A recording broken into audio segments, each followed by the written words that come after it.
Magandang araw mga kaibigan.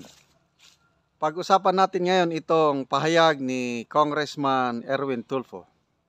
Magandang pangako tungkol sa Davao Region. At pangako, tingnan natin kung maasahan bang pangako ito o pangako lang na maipapako. Ito, post ng Paulo Duterte supporters. Basahin ko 1 hour ago na i-post. Davao, hindi pababayaan ng alyansa para sa bagong Pilipinas. Alyansa yung senatorial bets ng administrasyon. Ayon kay Representative Erwin Tulfo, kahit pa baluarte ng mga Duterte ang Davao, ay hindi ito pababayaan ng alyansa para sa bagong Pilipinas dahil bubuhusan pa rin nila ito ng mga proyekto na mas lalong ikakaunlad ng rehiyon.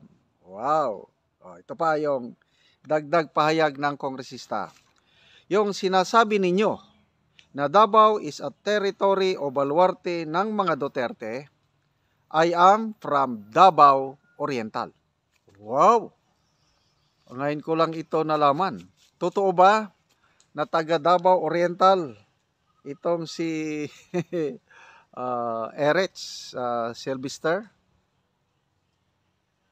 Anyway, pahayag niya ito.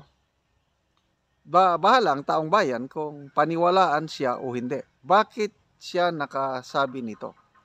Na bubuhusan ng alyansa, bubuhusan ng PBBM admin ang Davao Region ng mga proyekto para sa ikakaunlad ng Pilipino sa bagong Pilipinas, yung taga Mindanao. Malala ko, yung Davao Railway Project, napakagandang programa na simulan ng administrasyon ni PRRD.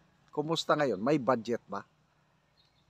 Wala, zero. Dapat sana yan every year nababudgetan para phase by phase natutuloy ang railway project. Wala, zero budget. Meron pa, napakagandang proyekto ni Mayor Sebastian Baste sa Davao, yung parang bus transport system para mahibsan ang traffic sa Davao. Wala rin. Tinanggalan na nila ng pundo. So, anong basihan ng Congressman Tulfo na nagsasabi na bubuhusan ng project? Hindi kaya ito parte lang ng pangangampanya? Ito, magbasa tayo sa People Who Reacted muna. People Who Reacted. 4,300 ang nag-react, ang tumatawa 4,100. Ang galit 44, ang nag-like lang is 180. So halos 99% hindi naniniwala dito sa pahayag ni Congressman Erwin Tulfo. Comments. Vang Lee, vote straight PDP laban Team Duterte. Eric Rojas, Duterte pa rin kami. Romeo Toy Jr. Hi, sayang ka idol pa naman sana kita. Kaya lang sa maling partido ka napasama. Ako, nung broadcaster pa itong si Erwin Tulfo, bilib na bilib ako. May napanood nga akong Facebook Reels. Broadcaster pa siya.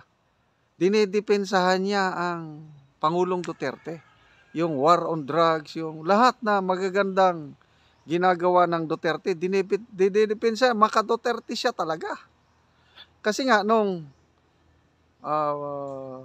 Tourism Secretary, PRRD, di ba kapatid nila ito? Kapatid ng mga Tulfo brothers. Ganyan, medyo maganda naman ang relasyon ng Duterte at Tulfo nung una. Ngayon, medyo baliktad na.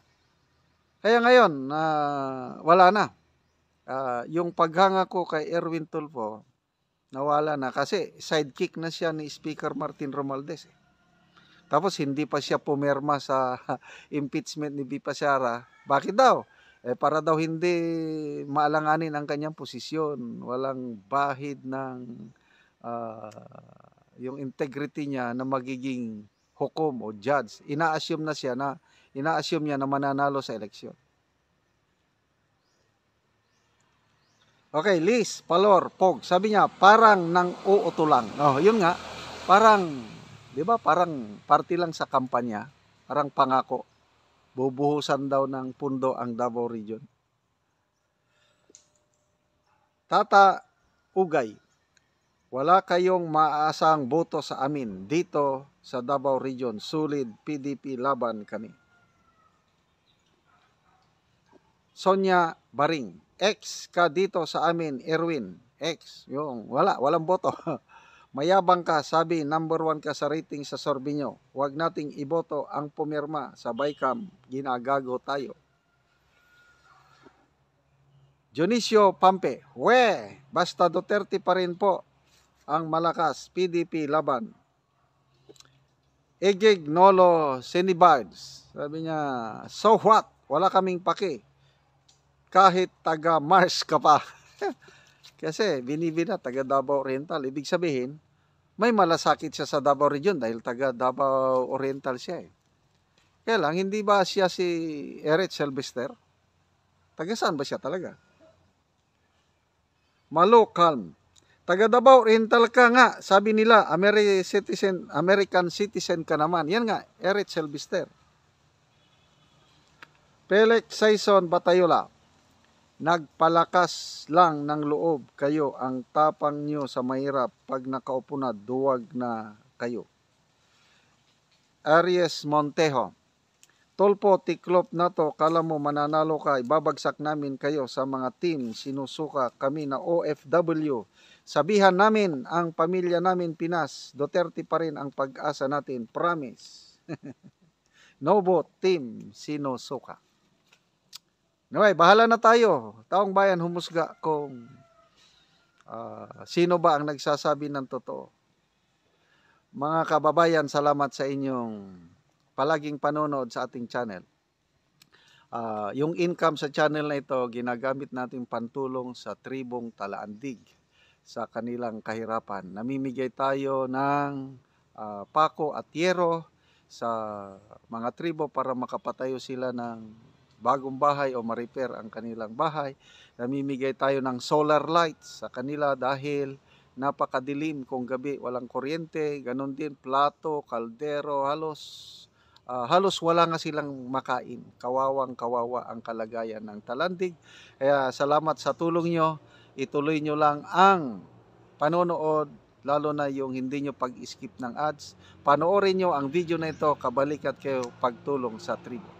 Naami sa sentro sa Kalapat kay tagaan namo tog solar light, mga hatag mi adtong balay nga luoy kaayo nga walay suga og karon atong bisitahon og tanawon sila. Ayo! Mayong gabi eh. Oo. Ngit-ngit man lagi mo kaayo ate. Wala mi suga. Alam mga bata nagtipok dia wala mo suga. Suga.